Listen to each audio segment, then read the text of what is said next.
Evangelho segundo São João, capítulo 11, verso 20 em diante. Ouvindo, pois, Marta que Jesus vinha, saiu-lhe ao encontro. Maria, porém, ficou assentada em casa. Disse, pois, Marta a Jesus: Senhor, se tu estivesses aqui, meu irmão não teria morrido. Mas também agora sei que tudo quanto pedires a Deus, Deus tu concederá. Disse-lhe Jesus: teu irmão há de ressuscitar. Disse-lhe Marta: eu sei que há de ressuscitar na ressurreição do último dia. Disse-lhe Jesus: eu sou a ressurreição e a vida. Quem crê em mim, ainda que esteja morto, viverá. E todo aquele que vive e crê em mim nunca morrerá. Crês tu isto? Crês tu isto? Disse-lhe ela: sim, Senhor. Creio que tu és o Cristo, o Filho de Deus, que havia de vir ao mundo. E dito isto, partiu e chamou em segredo a Maria, sua irmã, dizendo: o Mestre está cá e chama-te. Ela, ouvindo isto, levantou-se logo e foi ter com ele. Ainda Jesus não tinha chegado à aldeia, mas estava no lugar onde Maria o encontrava. Marta o encontrará. Vendo, pois, os judeus que estavam com ela em casa e a consolavam, que Maria apressadamente se levantara e saíra, seguiram-na, dizendo: vai ao sepulcro para chorar ali. Tendo, pois, Maria chegado aonde Jesus estava, e vendo, lançou-se aos seus pés, dizendo-lhe: Senhor, se tu estivesses aqui, meu irmão não teria morrido. Jesus, pois, quando a viu chorar, e também chorando os judeus que com ela vinham, moveu-se de muito em espírito e perturbou-se, e disse: onde o pusestes? Disseram-lhe: Senhor, vem e vê. Jesus chorou. Disseram, pois, os judeus: vede como o amava. E alguns deles disseram: não podia ele, que abriu os olhos ao cego, fazer também com que este não morresse? Jesus, pois, movendo-se outra vez muito em si mesmo, veio ao sepulcro. E era uma caverna, e tinha uma pedra posta sobre a porta, ou sobre ela. Disse Jesus: tirai a pedra. Marta, irmã do defunto, disse-lhe: Senhor, já cheira mal, porque é já de 4 dias.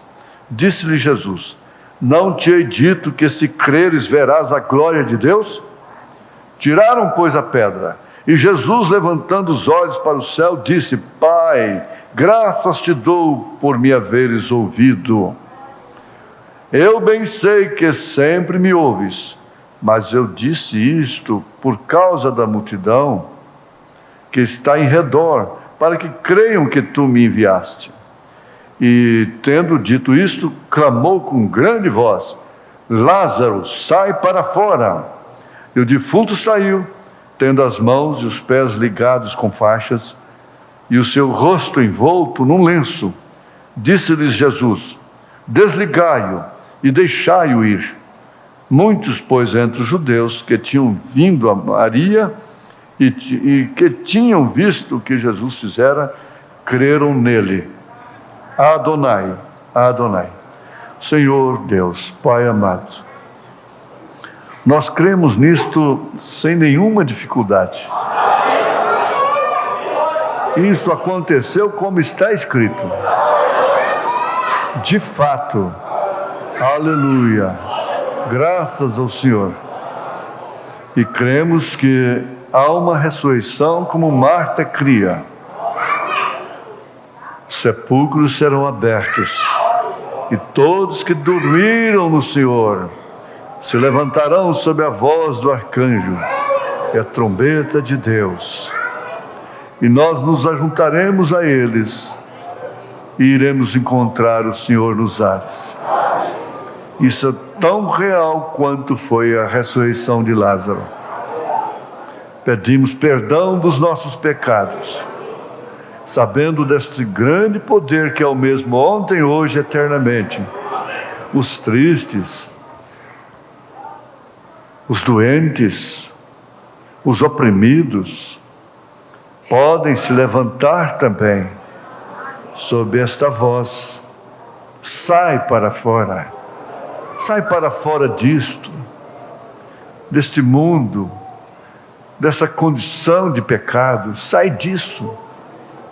Você não precisa disto. Jesus tem coisa melhor para você. Sai disto. Sai disto, menina. Sai disto, menino. Sai disto. Em nome de Jesus Cristo. Amém. Amém. Assentar-vos, irmãos.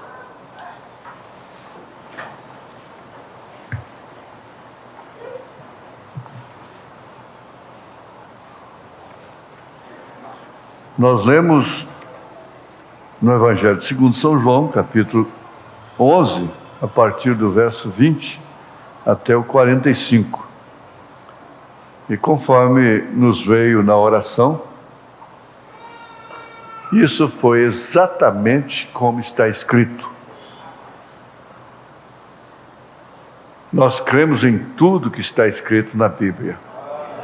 Interessante, a gente fica meditando que Jesus fez menção de coisas que aconteceram lá no Velho Testamento, lá no início, no tempo de Moisés,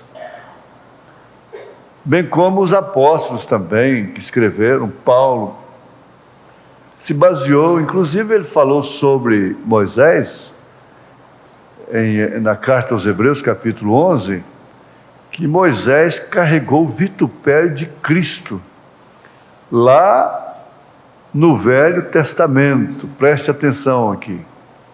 Lá no Velho Testamento,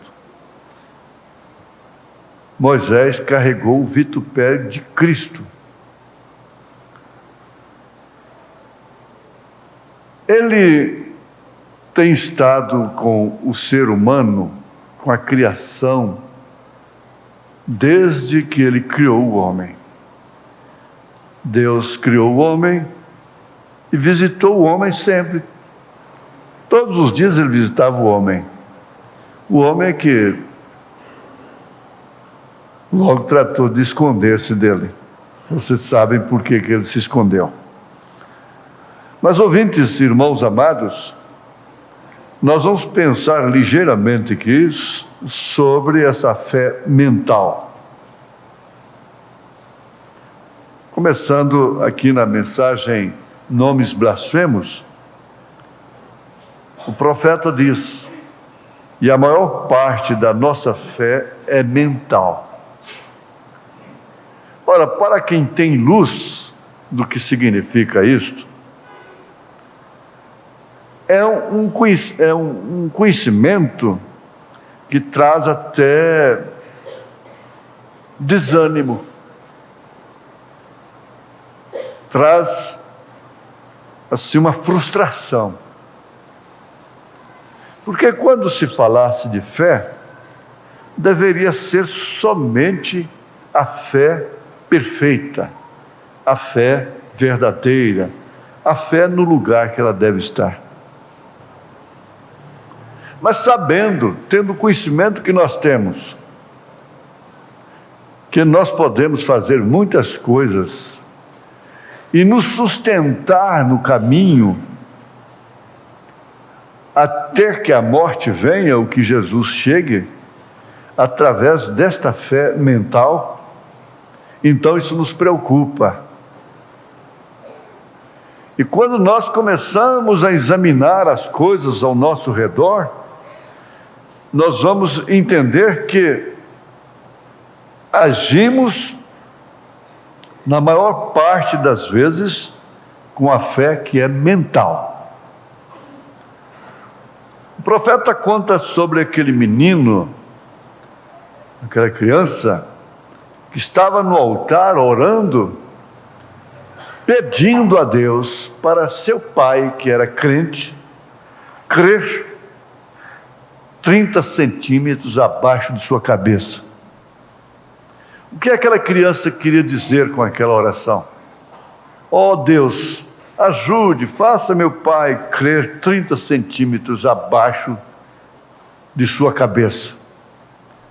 Ajuda meu pai a crer no coração, ter uma fé lá dentro, na alma. Mas eu quero continuar aqui um pouquinho sobre isto, porque isso vai nos posicionar de uma melhor forma naquilo que cremos. Pelo ouvir a palavra, esse ouvir traz-nos ao conhecimento mental de Deus.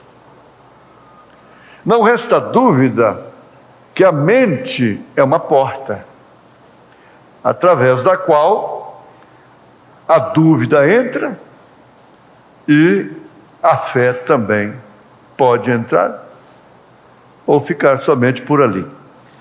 Você já notou que todo ser animal, assim que acaba de nascer, você joga um pequeno animalzinho? Às vezes há pessoas que fazem assim, pegam um gatinho, gatos que acabam de nascer e tem uma superpovoação de gato e não querem mais aqueles gatos e jogam dentro d'água. Mas aqueles gatinhos ainda de olhinhos fechados vão nadando, nadando, nadando até sair lá fora do barco. Você joga um elefante na água, ele não morre afogado. Ele pode nunca ter entrado na água. Ele não morre afogado. Um elefante. Um boi. O boi nunca atravessou um rio. Chega com a boiada, que nunca viu um rio, só bebeu água nos córregos rasos e coisas assim. E vai atravessar um rio caudaloso, profundo. Está com a boiada, nadam que é uma beleza, atravessa, nenhum morre afogado. Os cavalos a mesma coisa. Mas o homem é que morre afogado. O cavalo não morre, o porco não morre, o jumento não morre, a vaca não morre afogada. Uma vez livre dentro d'água, ela atravessa, mas o homem morre. Por quê? Por causa do raciocínio. Então se contrai. E contraindo, afoga. Se afoga e pronto, acabou, vai morrer mesmo. Na ânsia de não morrer, acaba morrendo. Se você pode fazer uma experiência. Vai ali num rio, igual a Araguaia, que está bufando nessa hora, e se joga lá assim, mas como quem está se jogando num colchão de mola, nem incomoda. E se solta lá sem nem pensar que está dentro d'água. De vez em quando respira profundo assim, não, com o nariz dentro d'água, né? Mas você está flutuando, relaxadamente. Aí você vai embora, viaja, as águas mesmo vão te levar para o barranco. Você brinca com a água. Se relaxar, encher os pulmões na hora certa, só o seu rosto você fica de costas na água, com os braços abertos, ainda vai remando assim, remando. Esticadinho, vai flutuando, vai embora, não morre não. Não tem por que morrer. Mas quando você acorda, cai em si, que está dentro do Araguaia, pode saber, Candiru vai te comer mesmo. Vai morrer. Mas não foi isso que aconteceu com São Pedro? Está certo que ali foi uma dose maior. Mas quando ele caiu em si, na sua razão, começou a afundar. Jesus é o autor, o consumador da fé. Nada do que foi feito sem Ele. Ele é o Criador. Agora você já viu o grito deles no barco? Mestre, não te dá que morramos?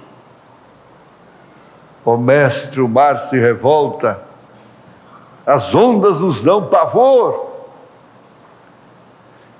Porventura pensavam eles que o Criador das águas iria morrer afogado com eles?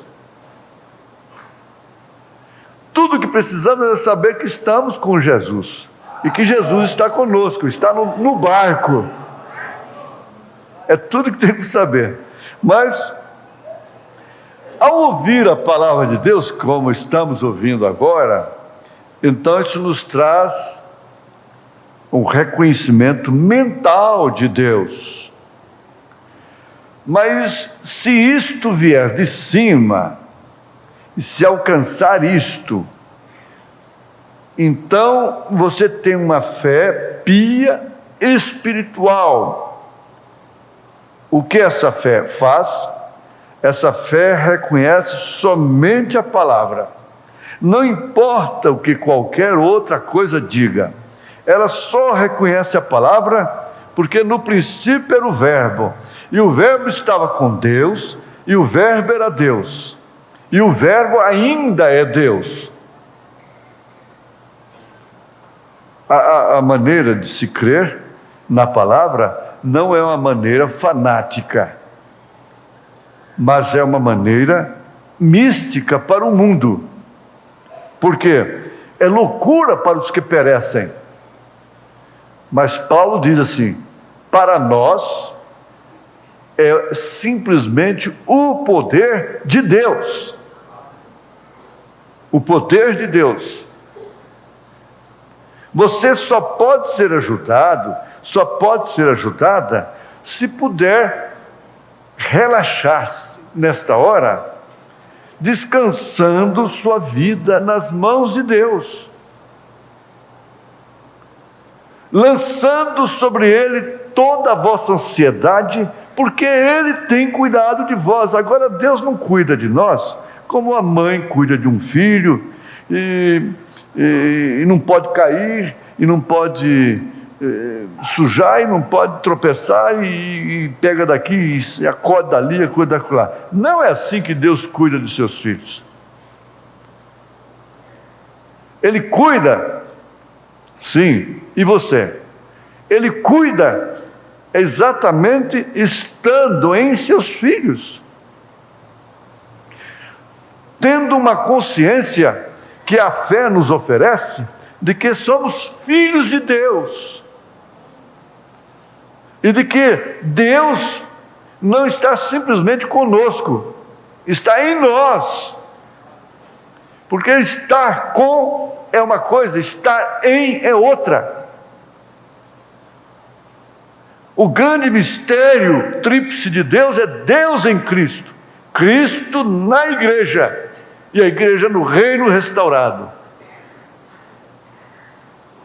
É difícil um homem como eu, como você, pessoas como nós, admitirmos que Deus mora em nós, habita em nós. Somos hoje o corpo preparado. Corpo, me preparaste. Tabernáculo do Deus vivo, templo do Espírito Santo. É difícil admitir isto da maneira que é, mas de fato é. Afinal de contas, o que justifica todas as pregações? O que justifica vir à igreja? O que justifica orar? O que justifica cantar? O que justifica se disciplinar através desta mensagem, desta Bíblia Sagrada? Significa exatamente fé. Você não pode de maneira alguma trazer a fé para para os limites da razão, porque a fé é o firme fundamento das coisas que se esperam e a prova das coisas que não se veem. Então o Verbo se fez carne, habitou entre nós, e quando a própria palavra está derramando-se na nossa fé mental, torna-se uma revelação espiritual. Aí desceu. E sobre este fundamento edificarei minha igreja. Se torna então uma rocha, uma revelação. Sobre este fundamento edificarei a minha igreja. São Pedro fez uma declaração que parece hoje ser muito simples, mas de muita importância, porque qualquer linha, qualquer segmento religioso e titulado cristão, não vê nenhuma novidade dizer: tu és o Cristo, Filho de Deus vivo. Mas aquilo foi uma das maiores declarações que já aconteceu debaixo dos céus. E foi exatamente um homem sem letra.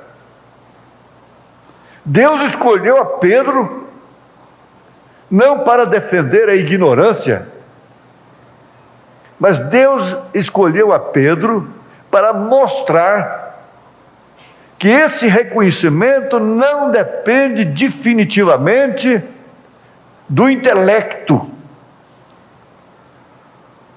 não depende definitivamente de conhecimento, de sabedoria humana. Por que tinha que ser Pedro para fazer aquela tremenda declaração? Ora, os próprios demônios já haviam declarado, dizendo que temos nós contigo, Filho do Deus Altíssimo. Aquilo não refletiu coisa alguma, senão um juízo para os sacerdotes. Mas quando Pedro fez aquela declaração trouxe essa sentença sobre as portas do inferno, sobre Satanás. Sobre esta pedra edificarei a minha igreja. Isto quer dizer, sobre esta fé espiritual, essa rocha, essa revelação, edificarei a minha igreja. Tudo o que você tem que saber hoje é se você é igreja de Cristo. Tudo o que você tem que saber é se você é membro da igreja de Jesus Cristo. Porque uma vez tendo conhecimento disto, convicção própria, não uma autossugestão, uma coisa assim, mas tendo convicção interior, subjetiva mesmo, as portas do inferno não prevalecerão contra você. Ora, Jesus não fez essa declaração para dar nome a uma igreja terrena, fazer dela um superpoder político-religioso. Eles dizem que as portas do inferno não prevaleceu contra essa meretriz de Apocalipse, capítulo 17, a grande prostituta. E de fato não prevaleceu. Como? Se não? Por quê? Sim, todavia, é verdade que prevaleceram. Mas como eles têm uma fé completamente mental, carnal, natural, então eles olham assim, que ela atravessou séculos e cada vez está mais forte. Eles entendem que as portas do inferno não prevaleceram contra ela, mas a sua prosperidade como sistema político religioso já significou que as portas do inferno prevaleceram contra ela. Ela está totalmente separada de Deus justamente pela prosperidade. Ela encabeça o sistema laodiceano.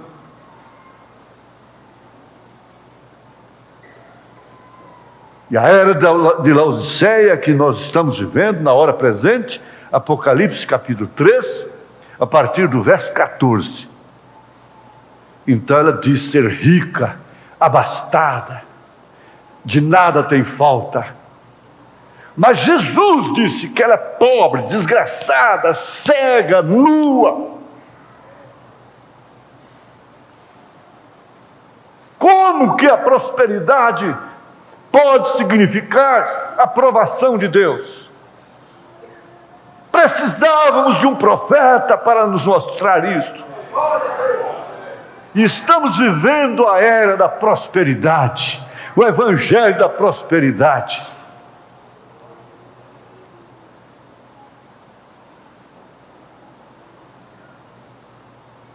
Ora, as portas do inferno não significam aquilo que a sociedade coa, o mosquito que a sociedade religiosa coa, enquanto engole camelos.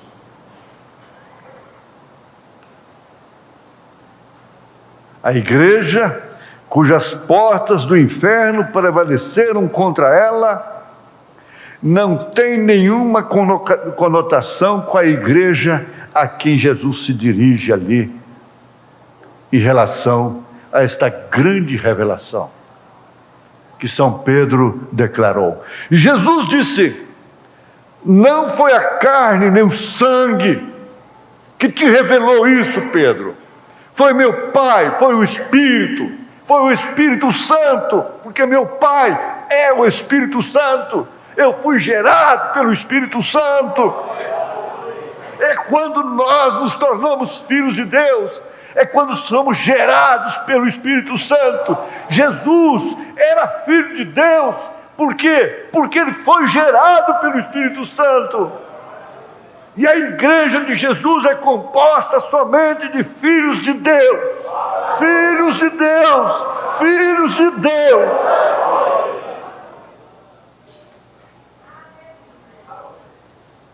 Hoje no companheirismo foi notado isso aqui.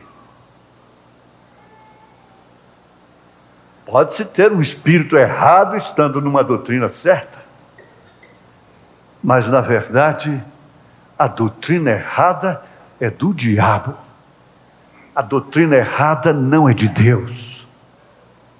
A doutrina errada, fornicária, controvertida, toda controvérsia é de Satanás.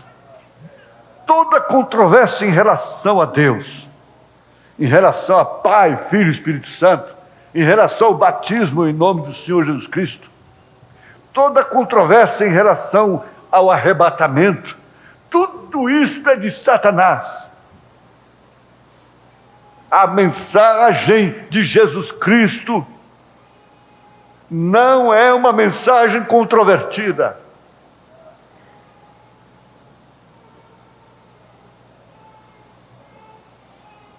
E o Verbo se fez carne e habitou entre nós. E quando a própria palavra está derramando-se na nossa fé mental se torna uma revelação espiritual. E sobre esse fundamento edificarei minha igreja.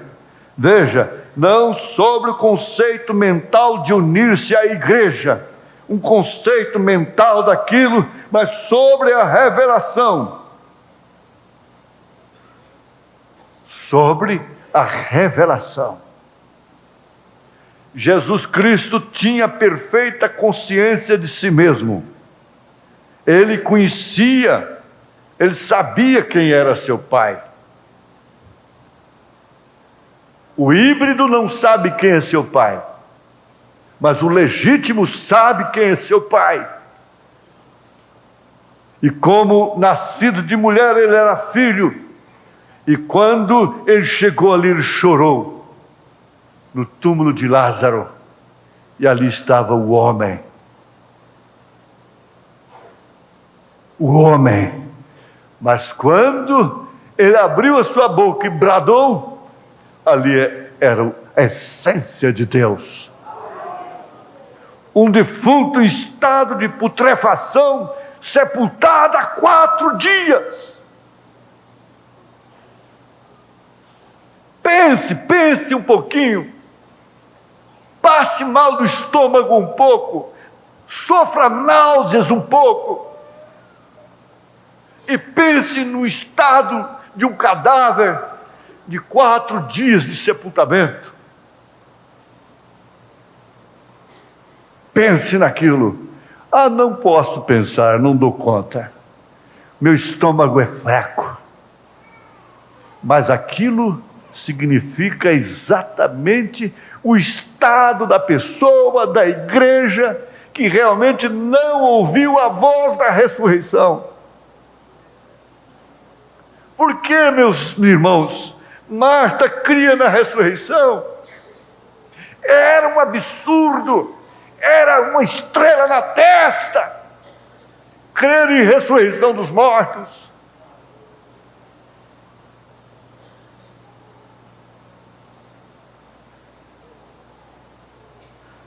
Paulo, escrevendo aos Efésios, capítulo 5, ele diz, com um brado também: desperta-te, tu que dormes, levanta-te de entre os mortos, e Cristo te esclarecerá.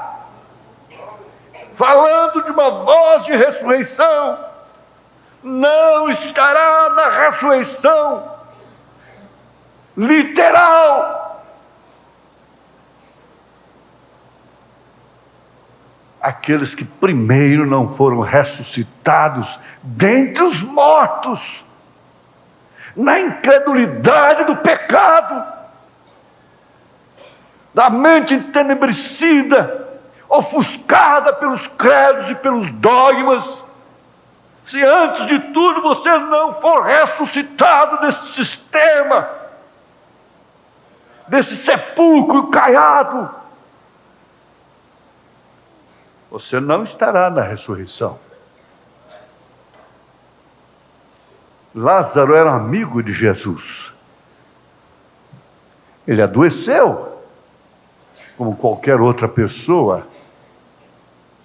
Ele teve um tempo muito difícil, como qualquer outra pessoa, para morrer. E naturalmente, lá no seu leito, sofrendo, quem sabe delirando já, ele chamava por Jesus. Jesus, Jesus, meu amigo, onde você está? Eu estou morrendo. Eu queria no mínimo morrer na tua presença. Marta já mandou o aviso para você, já oraram, Maria, pediram para avisar para você. Onde está você, meu amigo? E de repente ele não podia falar mais. Parece, tudo indica que ele poderia ter morrido numa grande decepção, um grande trauma. Aquilo foi saindo entre os seus dedos, a sua vida, sabendo que ele tinha alguém que, se estivesse lá, o poria de pé na hora. Ora, gente, parece que nós estamos em idêntica situação.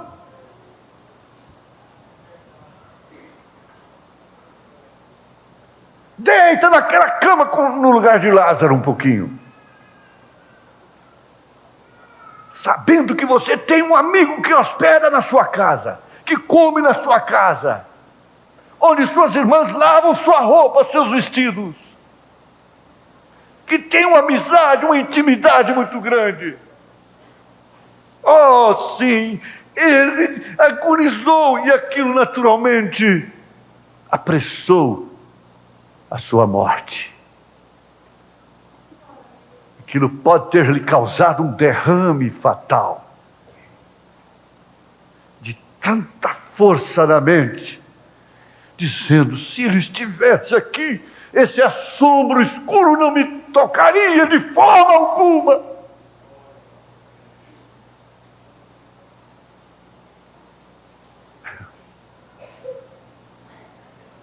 Mas Eu gostaria de conversar com Lázaro depois que ele saiu da sepultura. Você também gostaria? Quem gostaria de conversar com Lázaro? A primeira palavra que nós iríamos dizer é Adonai, Shalom, El Shaddai, Alá, grande Alá. Que fala você deste mistério?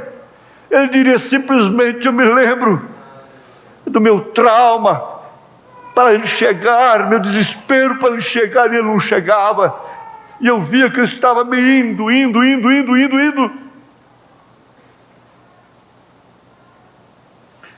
Mas, meus irmãos, meus ouvintes, não se trata de uma ilusão, não se trata de um pensamento teológico. Isso é matéria controvertida no mundo teológico, científico, religioso. Mas pense bem, pastor Vicente Teles fez menção disto aqui. Você já pensou? Nós vamos ver os nossos queridos, nossos entes queridos ressuscitados.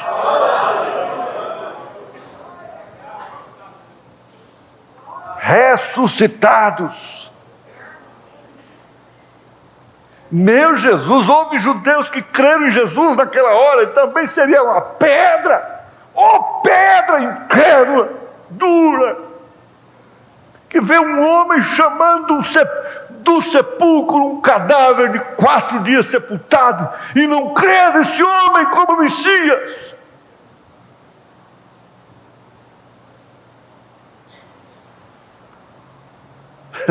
Que coisa tremenda! Como a gente vai penetrando nisto, e o sol vai mostrando tanta coisa profunda.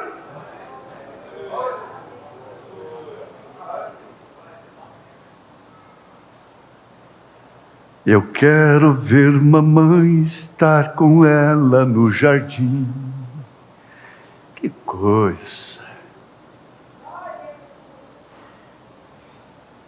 Você ver entes queridos, irmãos, ver a Paulo, João, Pedro, ver irmão Brana,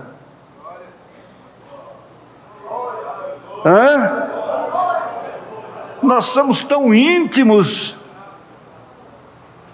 Nós cremos nele sem conhecê-lo, sem vê-lo. É que eu disse: gente, espera aí, fiquem calmos, parem um pouquinho. Se nós cremos nele sem vê-lo, quanto mais se pudermos vê-lo. Quando? Ora, que isso? É estupidez. Se podemos crer, e Jesus disse: bem-aventurados que não viram e creram. Nós somos bem-aventurados. Nós não vimos uma pedra ser removida e as pessoas tampando seus narizes, porque o mau cheiro era terrível. Bichos já estavam ali, nariz já havia caído, e aquilo se recompor no instante, e vem uma brisa e leva aquele mau cheiro, e o homem sai para fora. Mas que coisa! Essa ressurreição é mais do que aquilo, sabe por quê? Porque na verdade não haverá um reconhecimento físico, material, mas é um reconhecimento espiritual. Por isso a nossa fé tem que ser uma fé espiritual. Você, meu querido irmão denominacional, você tem uma fé certa, correta. Jesus é Salvador, Jesus virá, mas essa fé sua tem que ser espiritual agora. Você tem que sair, você tem que subir.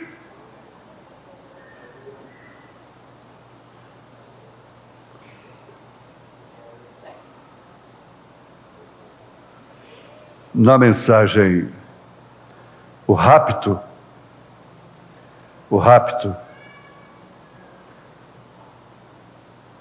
vejamos aqui, mensagem, o rapto,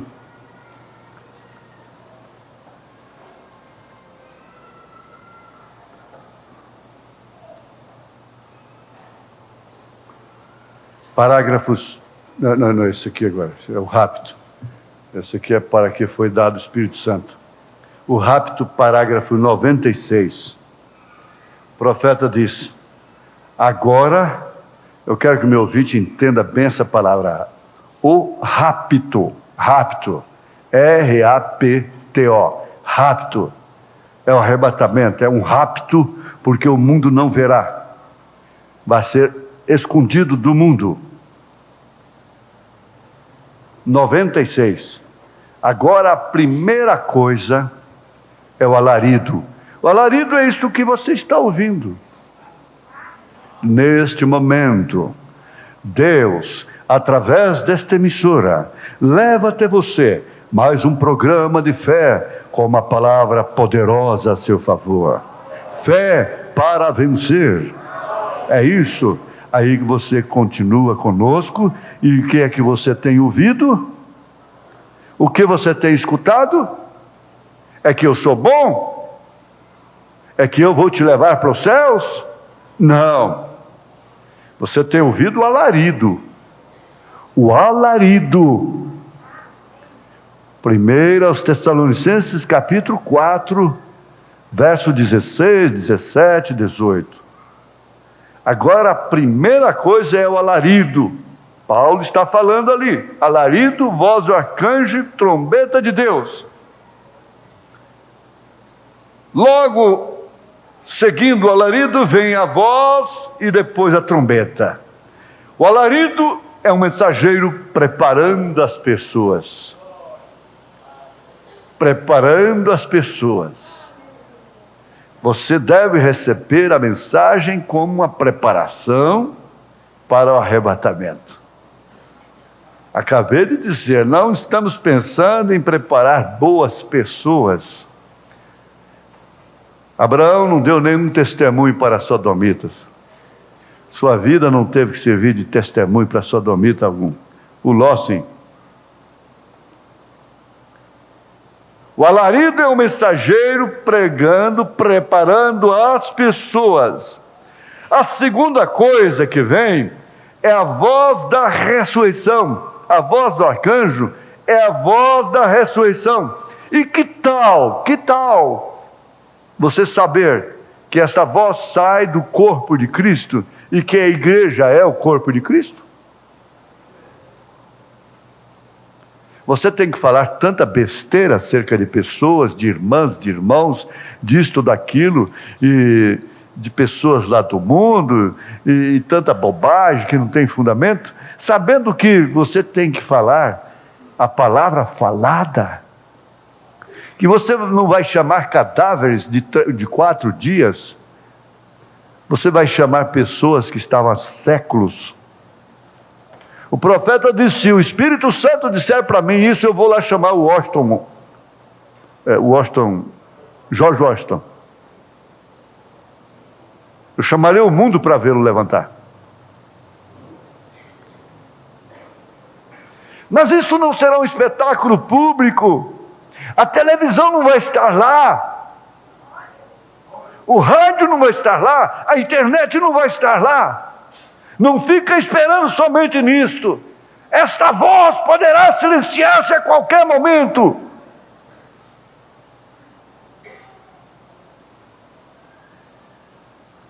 Isso não estará. Isso tem que estar em você. É a mesma voz que encontramos em São João, capítulo 11, verso 38 e 44, a qual chamou Lázaro do sepulcro. Temos, pois, a preparação da noiva e logo a ressurreição dos mortos para subir todos juntos. Agora observe, são 3 coisas que sucedem. A seguinte qual será? A trombeta, um alarido, uma voz e uma trombeta. A terceira coisa será a trombeta. O que na festa das trombetas sempre era clamando, chamando as pessoas à festa, para as bodas do Cordeiro. Ah, que toque gostoso! Às vezes a gente está trabalhando por ali, lá no recanto, quando aquela sirene toca lá na sede. Eita coisa boa, agora é hora de comer. Comer. Agora é hora de comer. Você já pensou? Aquele escravo, estava escravo, trabalhando ali para o seu senhor, mas ele tinha um suspiro, ele falava para a mulher, para os filhos: olha, está chegando a festa das trombetas. Espera mais um pouco. E logo eles começaram a contar. É o último ano. Vai completar 49, não é? O último ano. O último ano. Esse ano então era contado nos dedos. De repente a trombeta soava.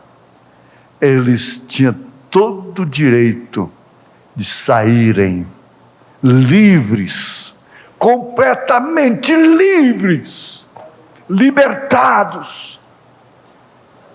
Se alguém ouvia e não queria sair, queria continuar com o seu senhor, achando muito bom, sua denominação muito boa, então o que acontecia? A sua orelha era furada com uma sovela. Aí podia acontecer tantas outras festas de trombetas, nunca mais poderia sair. Você está ouvindo o toque da trombeta? Sai dela, povo meu! Sai, vamos embora, vamos subir.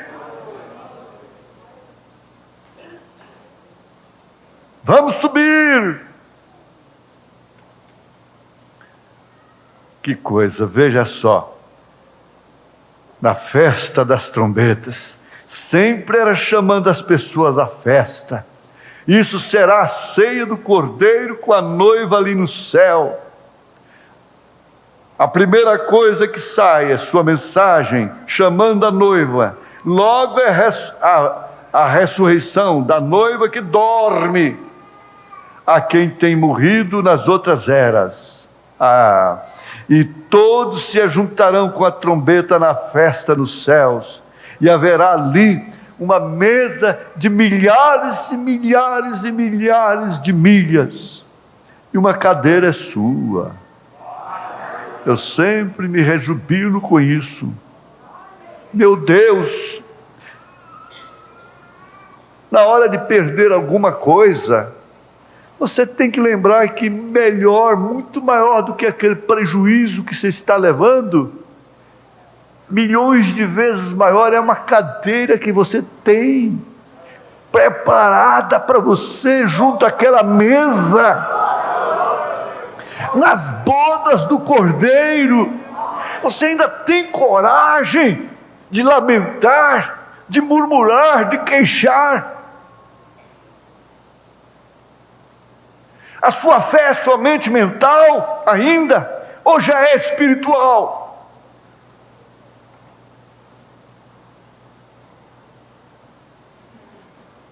Ah, meu Deus, que coisa boa, coisa boa, coisa boa. Na mensagem para que foi dado o Espírito Santo, parágrafo 51, agora estamos em outro dia. Em tempos anteriores não eram nem a metade dos sábios que são hoje. Eles não podiam fabricar uma bomba atômica, nem um automóvel. Porém agora, quando mais necessitamos, o Espírito de Deus tem levantado uma bandeira. Eu estava vendo bandeiras dos sem terra às margens da rodovia. Ah, sim, meu irmão sem terra que está ouvindo aí a Rádio Anhanguera. O Espírito tem uma bandeira. Levantada uma bandeira. O que sucede? é que Deus está derramando de seu Espírito. Então aqueles que estão descansando ali nas tumbas, ou debaixo do altar de Deus, estão clamando, como diz a Escritura: até quando, Senhor, até quando? Deus está esperando por ti e por mim, porque eles não poderão ver o cumprimento de seu clamor enquanto nós não subirmos. Veja, até quando, Senhor? Então Deus está esperando por ti e por mim. A igreja está esperando em ti e em mim. No último versículo do capítulo 11 aos Hebreus, Paulo está dizendo que eles não serão aperfeiçoados sem nós. É tempo de adoção. Deus pode derramar de sua plenitude, de seu poder e de sua ressurreição em nós, até o ponto em que a igreja de Cristo possa chegar a ser até que Cristo chegue a ser visível nela, de tal modo que levante os mortos, e nós nos vamos no rapto. Ele vai se materializar, desculpem, vai se materializar nesse corpo, e aquela voz da ressurreição não vai chamar um corpo de apenas 4 dias de sepulcro, mas de séculos. O mar terá que dar àquele que morreu nele, o fogo terá que devolver. Perdidos no espaço, na selva amazônica, seja onde for, essa voz os chamará. Agora sim, isso é fé espiritual. Fé mental não aceita isso. Somente a fé mental. E diz: amém, amém, mas eu vou ver se isso é verdade, depois eu te falo. Está bem, então fique aí. Até que Cristo chegue a ser visível nela, de tal modo que levante os mortos e nós nos vamos no rapto.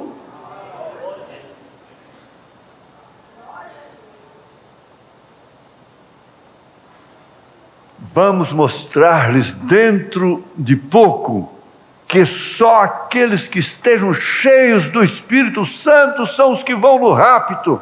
Quem são esses? São aqueles cuja fé espiritual.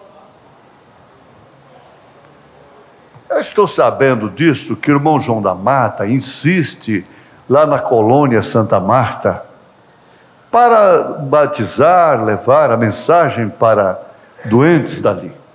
E por último eles levaram preso, bateram nele, viu? A polícia bateu no irmão João da Mata. Quando eu soube disso, veio um sentimento diferente por dentro. Eu me lembrei da carta aos Hebreus capítulo 11. Esse mundo não merece um João da Mata. Não é digno do João da Mata. Não é digno. Ele é meu irmão. Sei que isso não quer dizer, não representa todo o sistema policial. Não, eu sei entender isso. Não estou incriminando ninguém. Mas isso não pode acontecer mais. Eles bateram nele. E eu fui lá, em mente, em espírito, disse, numa rede de televisão mundial, e disse: o mundo não é digno desse João da Mata aqui que tosse com esse catarro preso no peito. Não é digno. Eu disse assim: Bill Clinton não é digno de João da Mata. O presidente da República não é digno desse homem. As nações não são dignas de homens como João da Mata.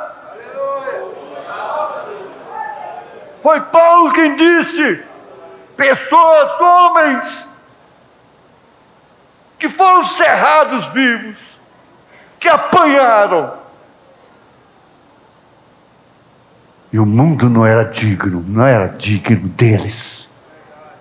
O mundo não merece ter essa noiva nele mais. Essa sociedade não merece mais. Filhos não merecem mais essa mãe que tem. Filhos rebeldes não merecem mais esse pai. Mulher rebelde não merece mais esse marido. Marido estúpido, incrédulo, não merece essa mulher. Por isso ela será tirada. Por isso ele será tirado. Pode deixar, João da Mata vai dizer adeus a este mundo e vai embora. Mas chega lá, ele vai encontrar um deles que ele levou no meia ponte lá e batizou, botou num carrinho, levou e batizou. Batizou em nome do Senhor Jesus Cristo e ele já partiu. Logo passou uns dias e ele morreu. Quem que ia fazer lá? Eu de gravata? Quem? Qual evangelista que ia fazer isso lá?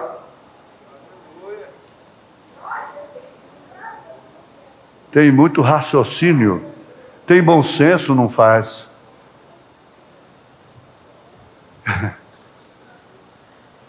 Eu quero que o pastor Elias dê uma olhadinha nisso para nós. Aqueles que estejam cheios do Espírito Santo são os que vão no rapto. Aqueles cuja fé é espiritual. Você não vai dizer que Ló não tinha fé. Ele tinha fé no mesmo Deus de Abraão. No mesmíssimo Deus de Abraão. Ele sabia que Deus estava com Abraão, mas saiu do companheirismo a si mesmo. Muitos sabem que Deus está nesse companheirismo, mas sai dele. Saiba, e estão predestinados para saírem. Motivos eles têm para sair.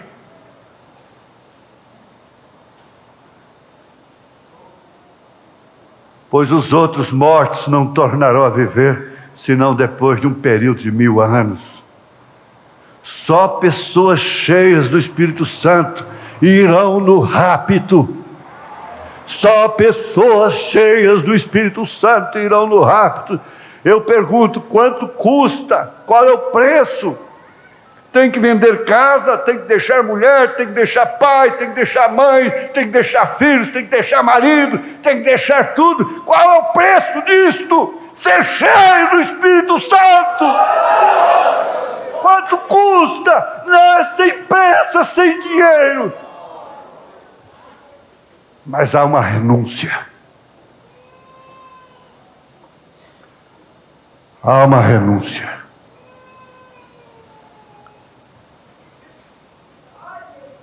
E renúncia muitas vezes custa mais caro do que dinheiro. Muito mais caro. Renunciar não é fácil. Perguntas e respostas. Número 2, parágrafo 111. 111.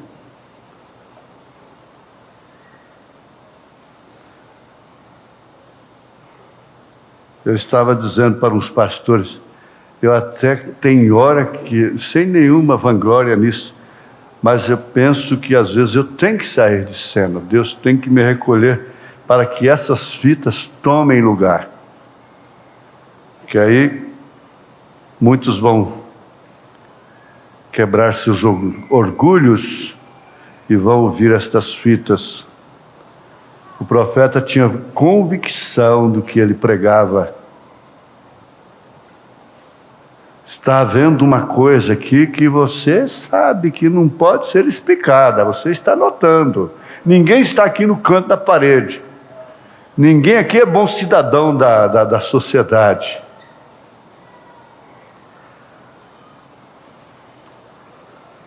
(111) da mensagem Perguntas e Respostas número 2. Agora, no dia de Pentecostes, ele desceu, com letra maiúscula, ele desceu, essa coluna de fogo, e se espalhou nessa forma, e línguas de fogo, e se assentaram sobre cada um deles nas suas línguas. Mas línguas de fogo pousaram sobre cada um deles, um grupo escolhido e selecionado.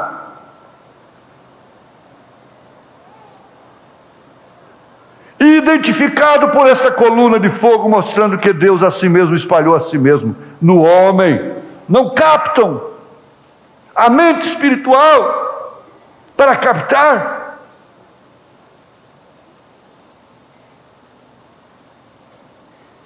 A mente espiritual para captar.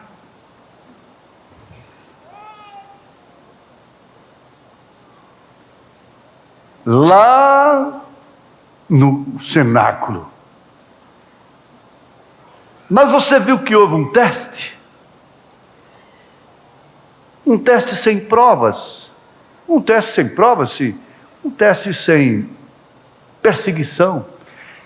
Afinal, eles estavam tanto acomodados e cederam o cenáculo para que os apóstolos ficassem lá, e 120, mais de 120, mas o profeta diz assim: quantos não estiveram lá, mas não tiveram a paciência? Você sabe que aquela apressadinha, ela casa-se grávida. Por quê? Por que ela vai se casar grávida? Por quê? Ela não podia se casar primeiro? Hein? Quem controla uma conversa é quem escuta. Quem controla isso aí é a mulher, é a moça. Afinal de contas, ninguém é violentado. Se for violentado, é caso de polícia. É crime hediondo. Ela tem que dizer sim ou não. Ela tem que aceitar ou não. Apressada. Não podia esperar. Apressado, não pôde esperar. Nas nossas precipitações, nós somos reprovados, porque não soubemos esperar. Simplesmente porque não soubemos esperar, perdemos as maiores chances da nossa vida. Davi disse assim: esperei com paciência no Senhor, e Ele se inclinou para mim. E você tivesse lá, Ele no púlpito, e você de lá assistindo, dissesse: no caso de Betseba, você esperou? E naquele outro caso, você esperou? Talvez você pensasse assim.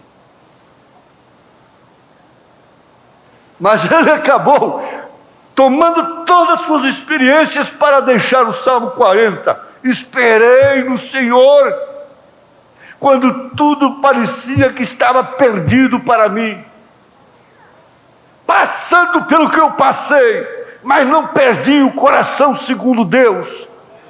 A mente espiritual te coloca ao lado de Davi, nas piores condições de sua vida. A mente espiritual te põe ao lado de Moisés, de Josué, de Caleb, de José do Egito, das santas mulheres.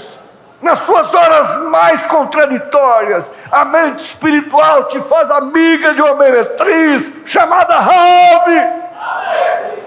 Diz assim: ô Rabi, me dá um cantinho aí na sua casa.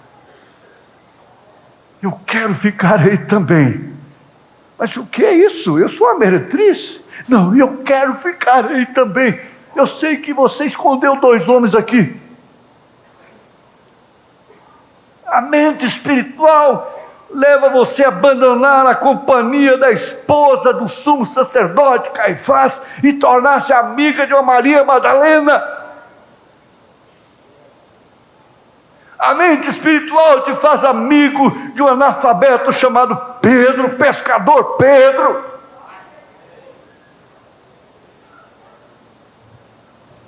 Não, aqui está. Veja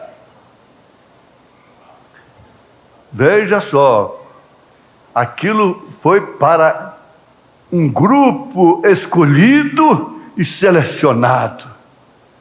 Quando você está passando por uma prova que você entende que é injusta, você não merece aquilo, fique sabendo, você está sendo selecionada. Você está sendo selecionado. Você está sendo escolhido, identificado por esta coluna de fogo, mostrando que Deus a si mesmo espalhou a si mesmo no homem. No homem. Deus não numa pessoa. Ele está em sua igreja universal. Universal. Quer dizer, no mundo todo. Essa é a razão pela qual ele disse: as obras que eu faço, vós também as fareis, mais ainda. Agora sei que King James, o rei Tiago, que é a tradução de João Ferreira de Almeida, diz maiores, porém a tradução correta que há é: mais que estas vós fareis. Deus foi contido e confinado num homem, Jesus Cristo, porém agora ele está contido e confinado em toda a igreja universal do Deus vivo.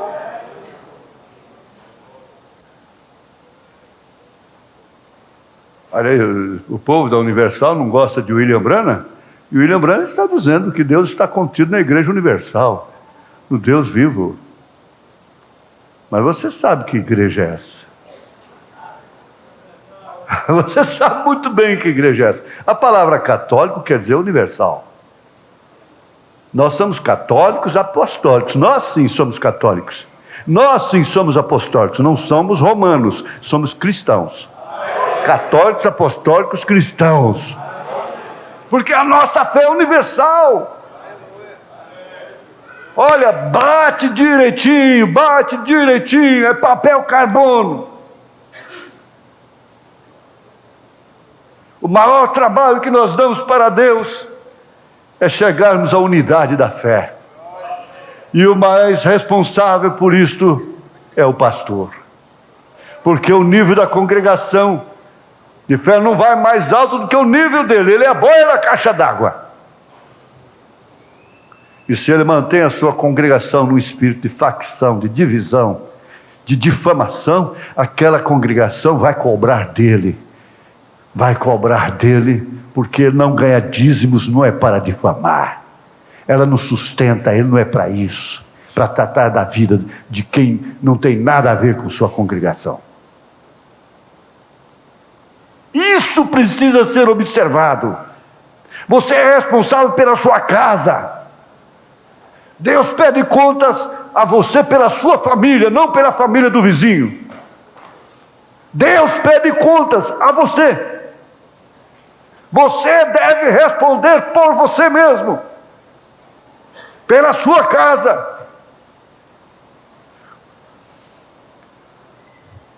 O sacerdócio se estende ao marido, e o marido é o pastor da sua casa.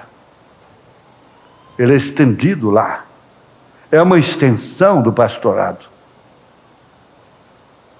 De que maneira você tem pastoreado sua casa?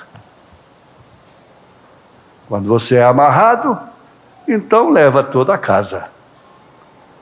É amarrado pela televisão, é amarrado por isso, por aquilo outro, por companhias, por maledicência, por isso, aquilo outro. Enquanto isso, a sua casa está sendo minada. Está sendo minada.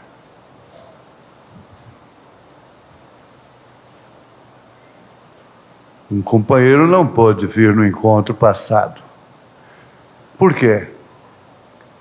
Porque entraram lá e fizeram coisas que não deveriam fazer com ele. Uma boa pessoa, um bom espírito.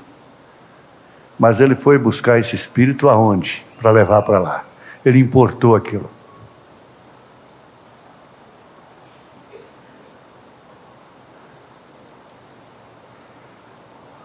Você deve declarar para você mesmo intimamente: eu estou disposta, estou disposto a ter uma fé espiritual. Se minha mulher não quer, eu não posso fazer nada. Eu não vou ficar brigando em casa. Eu não vou ser um rabugento em casa. Se meu marido não quer, se meus filhos não querem, mas é hora de desprender. É hora de encomendar. É hora de desprender. Repito, quanto mais o dinheiro se enfraquece, mais o homem tem que trabalhar por ele. Mais o ama, mais se agarra, mais se escraviza. Quanto mais o homem se degrada, mais a mulher se agarra nele. Se escraviza por ele. Quanto mais a mulher se degrada, mais o homem se escraviza por ela. É hora de ir ou ficar. O êxodo está aí.